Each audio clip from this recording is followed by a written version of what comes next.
झारखंड के देवघर में त्रिकुट पर्वत रोपवे हादसे के बाद चलाया जा रहा बचाव अभियान आखिरकार खत्म हो गया।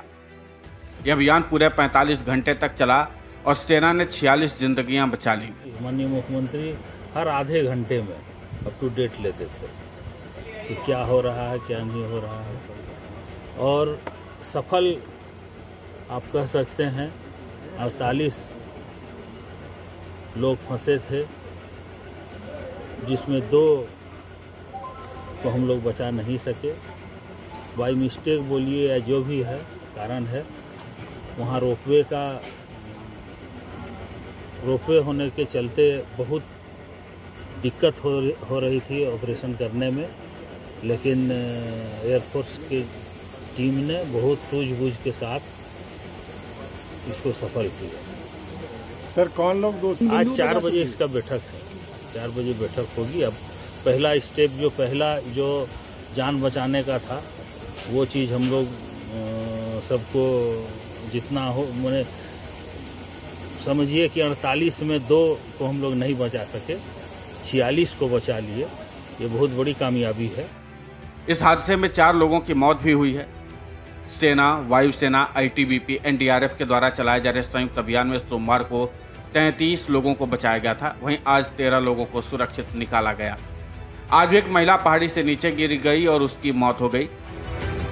देवघर में रविवार को रामनवमी की पूजा करने और घूमने के उद्देश्य से यहां सैकड़ों की संख्या में पर्यटक पहुंचे थे। इस दौरान रोपवे की एक ट्रॉली नीचे आ रही थी, जो ऊपर की ओर जा रही ट्रॉली से टकरा गई। इस दौरान कई ट्रॉलियां ऊपर ही फंस गईं, जिसमें 48 लोग सवार थे। रविवार शाम 4 बजे हादसा हुआ। इसके बाद बचाव अभियान शुरू किया गया था। बढ़िया सक्सेसफुल ऑपरेशन करने के बाद भी एयरफोर्स के जांबाज जवानों ने अपनी पूरी ताकत लगाई।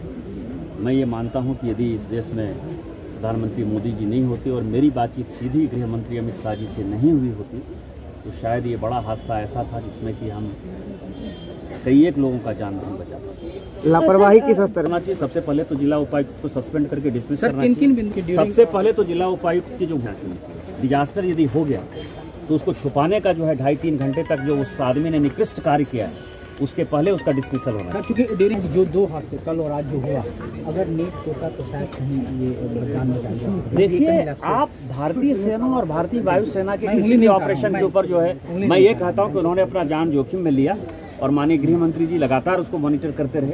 मैं उसके बारे में कोई बात नहीं करता। मैं केवल ये बात कर रहा हूँ कि जो देरी हुई, जो 3-4 घंटे इन्होंने अपने मुख्य सचिव तक को नहीं बताया। मुख्य सचिव को मैंने शाम 6 बजे, मैं ऑन रिकॉर्ड आपको कह रहा हूँ कि शाम 6 बजे मैंने मुख्य सचिव को ये सूचना दी है। जब मैंने कि माननीय गृह मंत्री जी को 5:30 बजे सूचना दी, तो मुझे लगा कि मुख्य सचिव को सूचना देना है, तो मैंने दिया है। तो ये जो निकृष्टतम काम है, इसके ऊपर जो है, उसके ऊपर हत्या का मुकदमा डीसी के ऊपर। इस रेस्क्यू ऑपरेशन में सेना के 2 हेलीकॉप्टर लगाए गए थे। हालांकि सोमवार देर रात अंधेरा होने के कारण अभियान को रोक दिया गया था।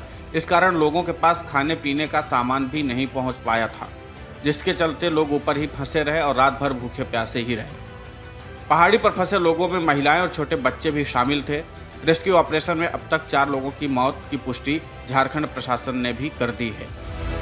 वहीं शाम को हेलीकॉप्टर से फिसल जाने के कारण एक व्यक्ति की 1500 फीट नीचे खाई में गिर गया और उसकी मौत हो गई। इसके अलावा हादसे में 12 लोग घायल बताए जा रहे हैं।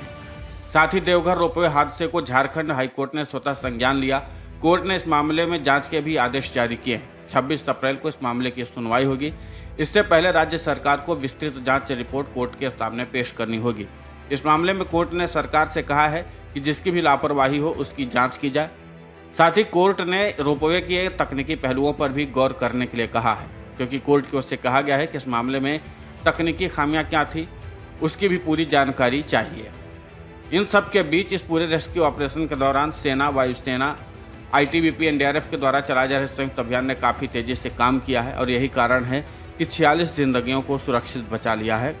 वहीं फंसे हुए लोगों और उनके परिजनों ने सुरक्षित निकलने पर सेना, वायुसेना, आईटीबीपी, एनडीआरएफ के जवानों का धन्यवाद कहा है। साथ ही झारखंड सरकार ने भी जवानों की प्रशंसा करते हुए उनको धन्यवाद कहा है। उन्होंने कहा कि सभी जवानों ने बहुत ही जिम्मेदारी से काम किया, जिसके कारण सभी 46 जिंदगियों को सुरक्षित बचा लिया गया। झारखंड सरकार की ओर से कहा गया कि सेना के जवानों के कामों को जितनी प्रशंसा की जाए उतनी कम है। वहीं बचाए गए लोगों के परिजनों ने भी सेना के जवानों को धन्यवाद कहते हुए कहा कि सेना के जवानों ने हमारे अपनों को नई जिंदगी दी।